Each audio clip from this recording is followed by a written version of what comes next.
There are only 76 black walnuts in that bucket. That's not very many. That means these are very large. There's one tree in the middle that I kind of didn't look at, and they weren't dropping anything, so I wasn't really looking up at it. But this is about, there's probably a few more back there yet, but it's about all that it made. So is this a relationship of the more they make, the smaller they are? Is it the tree? There was one that was just monstrous. This isn't it, but I'll show you that for now. That's just huge. So is this going to translate to larger kernels? I don't know. We're going to find out. There is a large, much larger than normal percentage of floaters in these larger nuts. We're going to crack some of them open, but I'll put them in here, let them dry out a little bit. Normally I get about 5%. This is about 30%.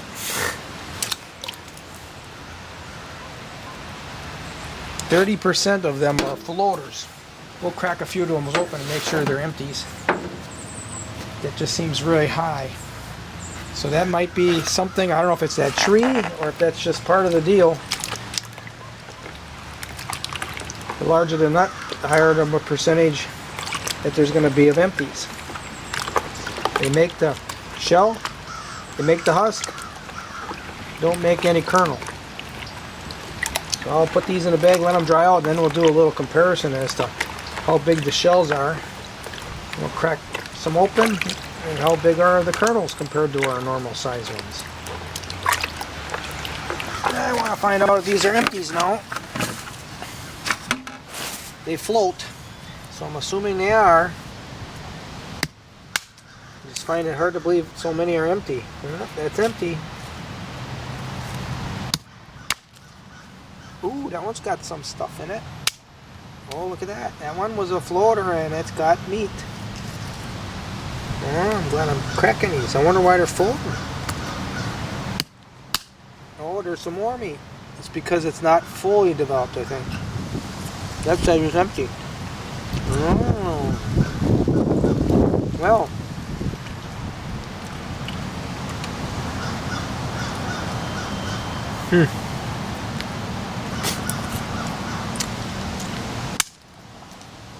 That one's empty. That one's empty. That one's empty. That one's empty. Oh, well.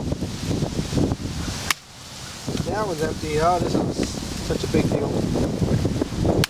I wonder if those other ones floated because there was more hull around it, husk around it yet. It's got a little bit. Huh.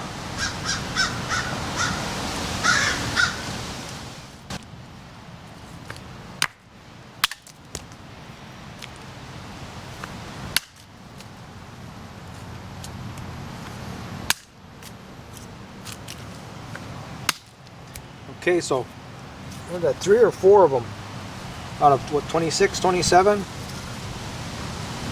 have got kernels in them.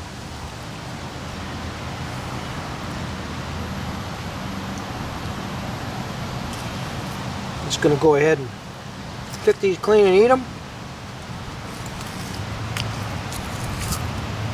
Then I got some cleanup work to do. My fingers are definitely stained.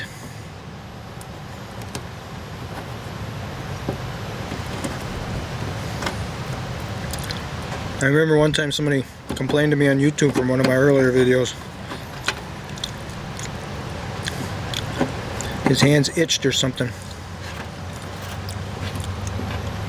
Well, I didn't tell him to do this. This is like an entertainment channel.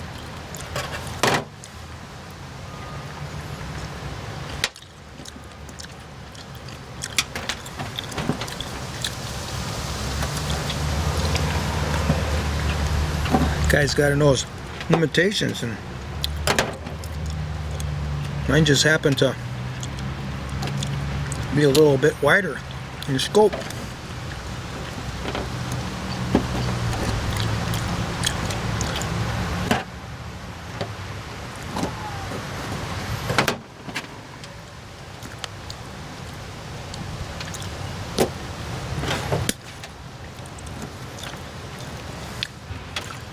I eat a little piece of husk once in a while and they're really bitter. I haven't died, but you know, might kill somebody. A lot of people are so used to this sterilized food from the grocery store. Some of this food would bother them, I think, a great deal. Story of he's my permaculture teacher. He bought a couple of expensive cows. He had one of the richest pastures that you can ever imagine. High count of different forbs and grasses and whatever. And one of the cows died right away. But he called the veterinary. The veterinary said this cow just wasn't used to such rich food. I'm sure there's people just like that. Give them really good rich food, their system just can't handle it. So all of these 3 or 4 here that I cracked that had kernels in them, I think that they had a great deal of empty spaces. That's why they floated.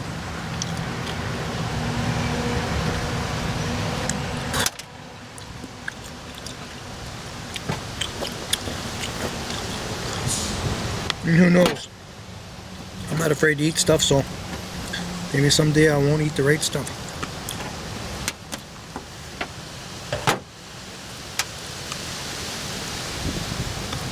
And that guy who was upset with me, he'll say, serves them right. So they're floating because they're very thin kernels and they're not filling out the entire shell. That's why they're floaters. This is how I normally dry them. But it's been so humid. And these are going to be okay because today's the last day of humidity. We're now finally getting into our dry fall pattern. And this should have happened a month and a half ago already, in terms of it being drier air. We've had this high humidity, so I haven't been able to really dry them very well this way. This is what I have been doing, drying them off with the fan. It is a chicken wire bag with somewhere between 700 and 800 nuts, black walnuts in them. Shells with kernels.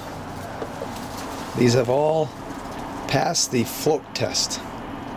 If they float, there's little to nothing in terms of a kernel inside the shell. If they sink, then they're fully loaded. So, and these are totally dry. I'm not worried about any mold with these anymore. I had them underneath a fan. So these nuts did get a little electricity. What I need to do is rig up some sort of a system where I can keep them outside, keep the rain off of them. You know, maybe with translucent panels underneath the translucent panel, where the sun can still get on them to dry them out. I gotta think about it. I didn't have that problem before in the past because it seemed like whenever the black walnuts were ready to be harvested, we always had dry days. You know, not just dry in terms of no rain, but dry in terms of humidity. Just the humidity just seems to be penetrating deeper and deeper into the fall. So we have to adapt. I have to adapt. It's important to have options, having different methods of drying and storing these walnuts in the differing climatic situations that we may encounter from year to year. For instance, if it's excessively humid, that probably is the time they get out the sand and wash all the shells in that sandy water to get all of that husk material off of the shell. If we have dry conditions, no humidity, lots of sunshine, just put them in the bags and hang them up. That's what I think. Something might change my mind in the future, but for now, that'll be it. Thanks for watching.